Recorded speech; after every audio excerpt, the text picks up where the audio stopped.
Hello viewers, welcome back to my channel. Hope you are enjoying great.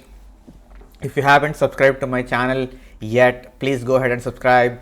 I have created bunch of playlists to cover various categories of problems such as binary search, breadth first search, depth first search, dynamic programming, stacks, queues and so on. Please check them out. I have uploaded the code for this problem to GitHub repository. You can get the link from the description below this video. Let's jump into today's problem. Interval list intersections. Given two lists of closed interval, each list of interval is pairwise disjoint in the sorted order. So return the intersection of two interval lists. So basically we are given with two lists. Each element in the list is a interval basically. So interval is some point x to some point y, like that we are given in that list, each interval, and they are pairwise disjoint, it said. So that means, so if a specific interval is there in one list, the same interval will not be there in the other list. So let's say just to understand, right? So if a is equal to, I'll just take the example from here, right?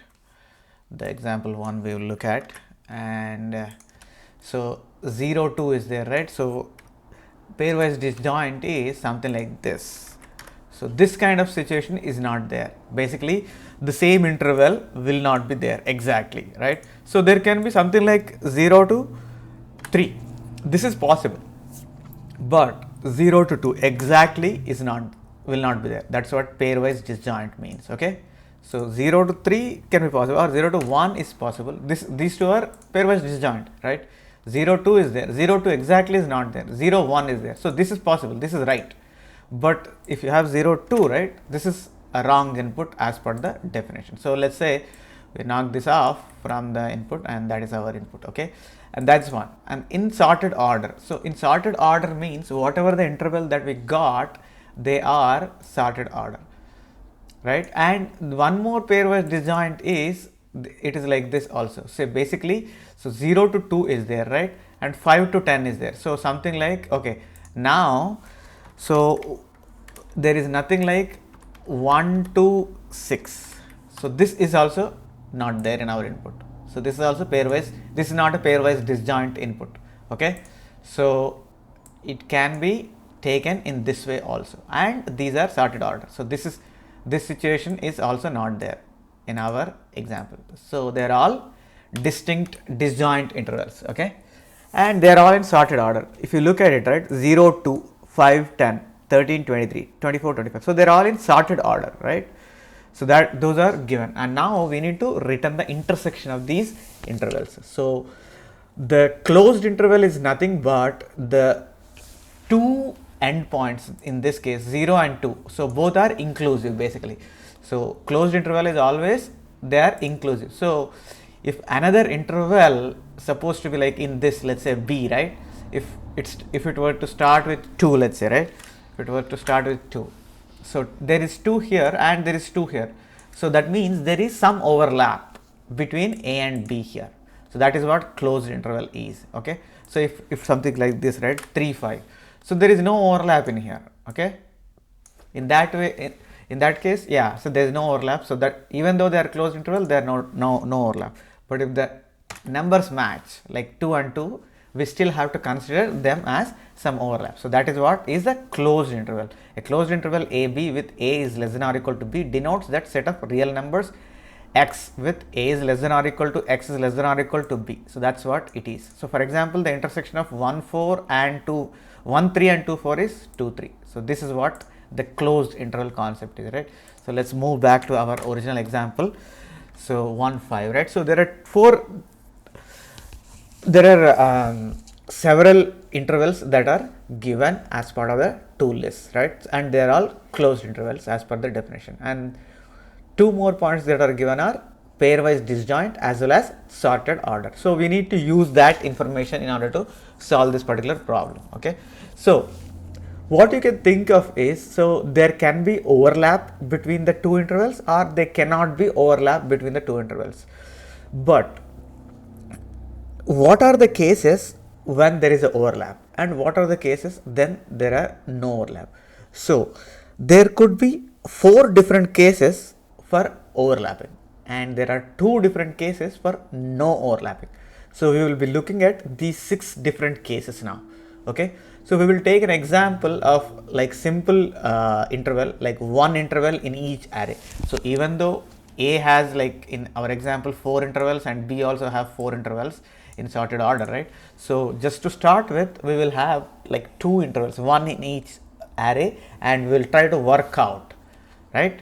So let's say A, it has interval A0, A1, and B, it has B0, B1. Okay, A has A0, A1, B has B0, B1. So these are the 2 intervals in one of them in each of the arrays. So let's look at these 6 cases, like 4 overlapping cases and 2 non-overlapping cases, right? So when A0 is less than B0 and A1 is also less than B0, so that means A0 is less than B0 and A1 is also less than B0. In that case, there is no overlap. So for example, let's take these two, right? Let's say this is A, this is B, right? Just for the case to understand, this is A and this is B, let's say, right? So A0 is 0 is less than 8 and A1 2 is also less than 8. So obviously there will not be overlap, right? So that is one case. And the other case is B0 is less than A0 and B1 is less than A0. So in that case, what we should do, so let's say if this is A1, right? So we have changed A1 and we'll change B1 also, right?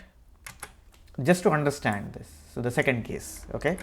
So B0 is less than A0. A0 is 13, B0 is 1, right? So this, and B1 is 5 and A0 is 13. So even this case, so is also, there is no overlap between A and B. So these are the 2 cases possible. Basically A is less than B or B is less than A, in other words, right? So simple, if there were 2 elements only, right? If they are, for example, they're not intervals in that case, right?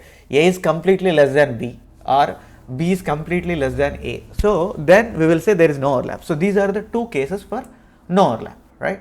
So let's look at the 4 overlapping cases, right? So what are the 4 overlapping cases? If B0 is less than A0 and A0 is less than B1. So that means A0 comes in between B0 and B1. So that means there is some overlap. May not be everything, but there is some overlap. Let's say, for example, right? So A0 is coming between B0 and B1, right? So the example that we can think of right now is A0 is, let's say it is 5, right? So it comes in between B0, B1. You need to include the equals parts also, okay? B0 is less than or equals and A0 is less than or equals, okay? So equals also we are considering, okay? So that is one thing. The second case, in line with that, A1 falling in between B0 and B1. So that means there is some possible. So in this case, right, A0 comes in between B0 and B1, right? That means the overlapping interval could be what? Overlapping is A0, B1. That is the overlapping, right? It's overlapping. And next, so for this case, A1 comes in between B0 and B1, right? The overlapping becomes what? A1, B1, right? That will be overlapping. Again, B0 coming in between A0 and A1. Overlapping becomes B0, A1, right? So, and B1 coming between A0 and A1. So the overlapping becomes B1 and A1, right? So these are the 4 overlapping cases, right? So now that we know, okay, given 2 intervals, we know how to identify whether they overlap or not in these 6 cases, what I would say, 2 for non-overlapping and 4 for overlapping, right? So in all these 6 cases, we will have to do something. basically when there is an overlap, we will compute that answer and put into the answer list. When there is no overlap, we will just move on, right? So we can just see them as when there is an overlap, right? We consider all of them as one single case, right? So we will combine all the overlapping into one single case, and we will keep the two no overlapping conditions as two different cases.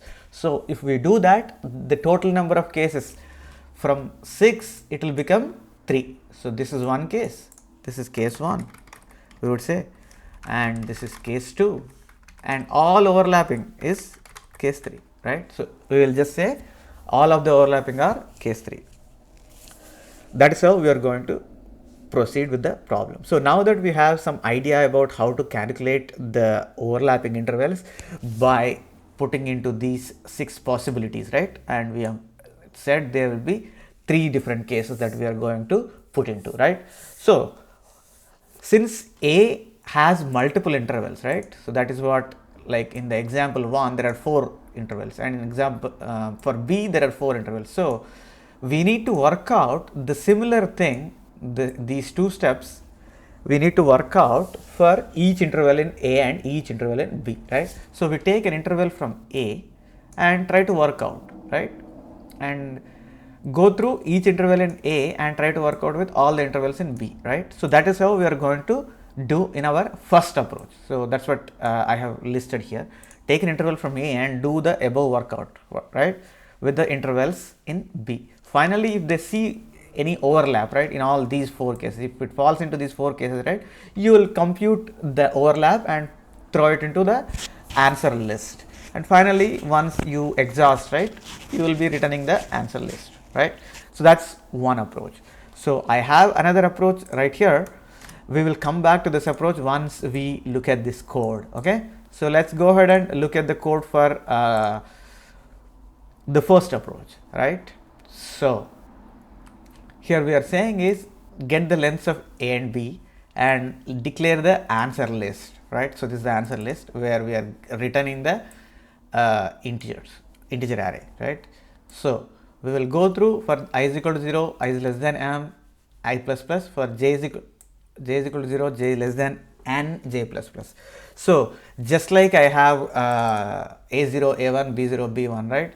So I'm just trying to get them the corresponding intervals. So the A's interval will be a0, a1, B's interval will be b0, b1. So the overlapping cases, a0 is less than b0 and a1 is less than b0, right? In this case, what we will say is break. We don't have to do anything, right? So the third case, what is that? b0 is falling less than this one, right? This one, b0 is less than a0, b1 is less than a0, no overlap case. So this one is taken care by this for loop. I don't need to have that. But if you want to really have them right next to it, right, you can do so. That's not a problem. But since the for loop is taking care for me, I don't have that, the second condition, the case 2 in the overlap list, okay? And there are these 4 cases of overlap, right? So b0 is less than a0, a0 is less than b1. So those 4 cases I have listed down here. So these are the 4 different cases. Basically, a0 is falling in between b0, b1, a1 is falling between b0, b1, b0 is falling between a0, a1, b1 falling between a0 and a1. So in all these 4 cases, right, what we are going to do, just calculate the minimum of a0, b0, calculate of maximum of a0, b0, minimum of a1, b1. So that is what our new interval is. So we have calculated that interval just like here, right? So we are saying a0, b1 is a overlapping interval, a1, b1 is a overlapping interval, like that, right? So that's how we are calculating here. So the new interval xy we have calculated and added into the answer array. So finally, once we go through the entire set of elements, we will be returning the answer array, right? So this is how we are going to solve the problem with this first approach. So let's go ahead and look at the time complexity and space complexity for this, right? Time. So how much time we are essentially saying? So we are saying m is the length of the first list, n is the length of the second list.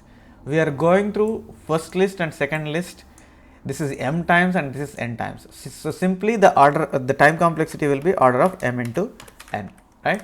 So space. So time complexity is simply order of m into n, right? But what is the space? How much space we are using? So the space we are using is the list returning the answer array, right? Since we have to return the answer array, we need some space. But otherwise, we will say, okay, this is a constant space algorithm, right? So how much space we are using essentially here, right? So we don't know yet, because how many overlapping intervals are there? We don't know. But what we could say is there could be overlapping interval for everything, right? So that is the maximum. So order of mn. So that could be, so that means you have an interval which is overlapping all the stuff, right? So let's say if your A is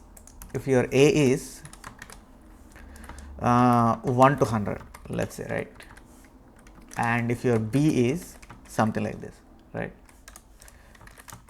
1 to 2, let's say, and 3 to 6, right? Let's say 7 to 11, something like that, right? So on, basically. So if this is the case, right, this interval you are going with all of them, right? Essentially you will have many more space requirements, right? So space calculation is not trivial in this case, right? So space calculation is not trivial. So, but one thing we can say is the space could be the combination of whatever the number of elements in the A interval and B interval, right? So what the final guess will be order of m plus n, okay, the space. So in that case, what we are saying is all the intervals are essentially overlapping, we will say. So that we can represent with space is order of m plus n. So let's go ahead and look at the second approach. So in the second approach, it just builds on top of the first approach, I would say. So we will still have those 6 cases combined into 3 cases, and then we will go through the list of elements in A and in list of elements in B. But if you observe, right, if you observe these two, right, so do you have to really go and compare this first element with all the elements? Not really, right? So if you compare this and with this, that's just enough, because you don't, there is no overlap here, there is no overlap here, there is no overlap here. So once you reach here, you can stop A and continue with the next interval in A, right? So you don't really have to do the comparison between elements in A and elements in B for each of them, right? So what we are going to do is we are going to utilize exactly that thing, and then what we are given is they are given in sorted order. That's what also information we have, right? So if they are in sorted order, you don't have to go further till all the elements in B. So whenever you see, okay, there is no real overlap happening, you can break out, right? So that is the technique that we are going to use. So one thing is, since they are given in sorted order, you don't have to go through all the elements of B. So we can just break it out, right? So even though we have a small break in this approach, right, but there is more that we can really improve. So this here, the time complexity we said order of m into n, right? So we will see a better time complexity with our second approach. Let's go ahead and look into the code. So even in the second approach, we will use the same cases, okay? So come down. So now mn, we got it, and list is the answer list. So additionally, we are declaring I and j. So these are the indices we are going to keep track. So I will be the index to keep track of the A. J is the index to keep track of B. So while I is less than m and j is less than n, so we will be in this while loop. So again, I am getting A0, A1. So this is the first case. If A0 is less than B0 and A1 is less than B0, that means there is no overlap between A and B. So here we can see 3 cases that we discussed, right? So this is the no overlap case, this is a no overlap case, and this is a overlapping case, right? This is no overlap, this is no overlap, and this is overlap, right? So accordingly, so if there is no overlap with A, we will increment the index I. If there is no overlap with B, we increment J. If there is overlap, that means all these four cases, right? Then what we are going to see is we just use the same things, calculate the overlapped interval and add it to our answer array. So once we do that, we will need to do something for index also. If A1 is less than B1, that is what we are going to see. What is this? The end points of interval A and interval B. If end point of interval A is less than end point of interval of B, in that case, what we are going to see is we increment the A list index. That means we are done comparing, or there is no overlap between A and B, because A1 is less than B1 here, right? It's not A0. If A1 is less than B1, that means there is no overlap between A0 A1 and B0 B1 further, right? So we have calculated the overlap and we are moving on. So increment the pointer in the A list. Otherwise, we increment the pointer in the B list. So that is how we are going to solve the problem, right? And finally, once we go through this while loop, right, just return the answer array. So this will be the second approach. So let's go ahead and look at the time and space complexity for this second approach, right? So time and space. So one thing, for the space, there is no big difference here, right? Because we need to return the same number of intervals. So we will just blindly copy m plus n as a space, okay? And time. So we are incrementing, we are going through I and j just once, right? So we are going through I and j just once.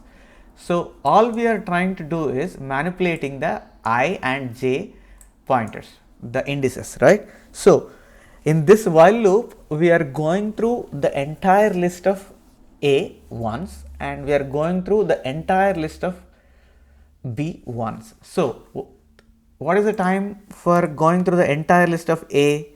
Order of m. What is the time to go through the entire list of B? Order of n. So the total complexity for that will be order of m plus n. So the time complexity is order of m plus n, and space complexity is also order of m plus n. So if you compare the two things, right, so we have improved quite a bit from m into n to m plus n, right? So but the space complexity we cannot improve, because that is what we need to return, right?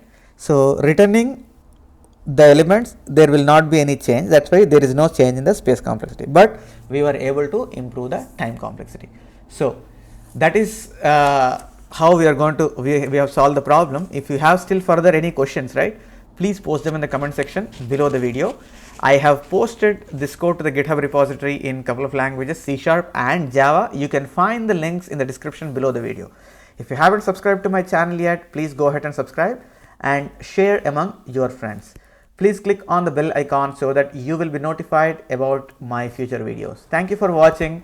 I will be back with another video very soon. Till then, stay safe. Goodbye.